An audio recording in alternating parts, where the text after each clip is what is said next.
অবশেষে একাদশ থেকে বাদ যাচ্ছেন সৌম্য সরকার। টানা 0 রানে আউট হতে থাকা হাথুরুর সবচেয়ে প্রিয় এই ছাত্র এবার হারাতে যাচ্ছে দলের ওপেনিং পজিশন।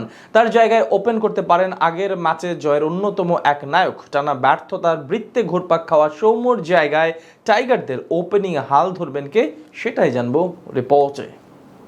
আর কত কি করলে দলের জায়গা হারাবেন সৌম্য সরকার, এই প্রশ্ন এতদিন ধরে ঘোরপাক খাচ্ছিল সমর্থকদের মনে। তবে অবশেষে সেই প্রশ্নের উত্তর পেতে যাচ্ছে সবাই।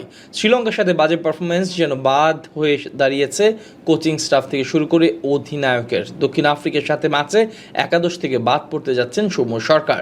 বিশ্বকাপে নিজেদের প্রথম ম্যাচটাই ছিল বাঁচা মরার। আসরের পরবর্তী রাউন্ডে যেতে হলে লঙ্কানদের বিপক্ষে ম্যাচে জয় পাওয়া ছাড়া আর কোনো উপায় ছিল না শান্তর সামনে। মাঠের খেলায় অবশ্য শেষ কয়েকটা ম্যাচে টাইগারদের বাজে পারফরমেন্সের সংখ্যা ছিল জয় নিয়ে। তবে সবকিছু ছাপিয়ে নিজেদের প্রথম ম্যাচে জয় পেয়ে গেছে টাইগাররা। লঙ্কান সিংহের বিপক্ষে বেশ কষ্টার্জিত এক জয় নিয়ে মাঠ ছেড়েছে মাহমুদুল্লাহ সাকিবরা। তবে এই জয়ও ব্যাটিং ডিপার্টমেন্টে স্বস্তি ফিরিয়ে আনছে না, কেননা টাইগার দলের মূল যে সমস্যা সেটার এখনও কোনো সমাধান খুঁজে পাওয়া যায়নি। টিম ম্যানেজমেন্টের কেউই খুঁজে পায়নি। সেই ওপেনিং জুটির খোঁজে এত শত কম্বিনেশন ট্রাই করলো অধিনায়ক শান্ত, সেই ওপেনিং জুটিও ছিল এদিন। মাত্র 3 বল স্থায়ী হয় এই জুটি। 125 রানের টার্গেটে ব্যাট করতে নেমে প্রথম ওভারেই নিজের উইকেট বিলিয়ে দিয়ে আসেন সৌম্য সরকার। মহা গুরুত্বপূর্ণ এই ম্যাচেও 0 রানে বিদায় নেন এই বাঁহাতি ব্যাটার।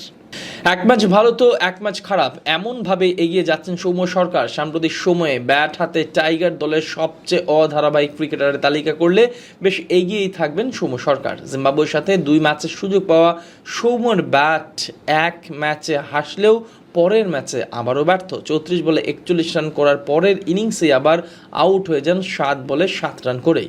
এরপর যুক্তরাষ্ট্রের সাথে আবার প্রথম 2 ম্যাচে খুব একটা সুবিধা করতে না পারলেও তৃতীয় ম্যাচে আবার গিয়ে ঠিকই রান পেয়েছেন।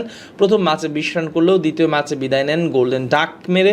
এরপর তৃতীয় ম্যাচে অবশ্য খেলেন 43 রানের এক ইনিংস। শেষ ইনিংসের পর থেকে আবারও সেই চিরচেনা সৌম্য ব্যাট হাতে, যিনি দলকে বিপদের মুখে ঠেলে দিয়ে আসছেন বারবার। ভারতের সাথে প্রস্তুতি ম্যাচে বিদায় নেন 0 রান করে।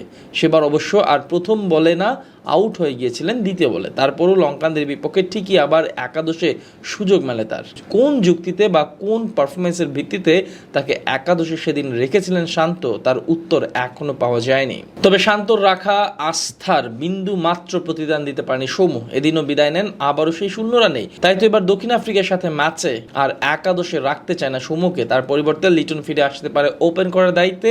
সেক্ষেত্রে একাদশে সুযোগ পেতে পারেন জাকের আলী অনিক। এখন শুধু দেখার অপেক্ষা সৌম্যের একাদশ থেকে বাদ পড়াটা দলের জন্য ভালো কিছু বয়ে আনে নাকি সবকিছু একই রকম থাকে।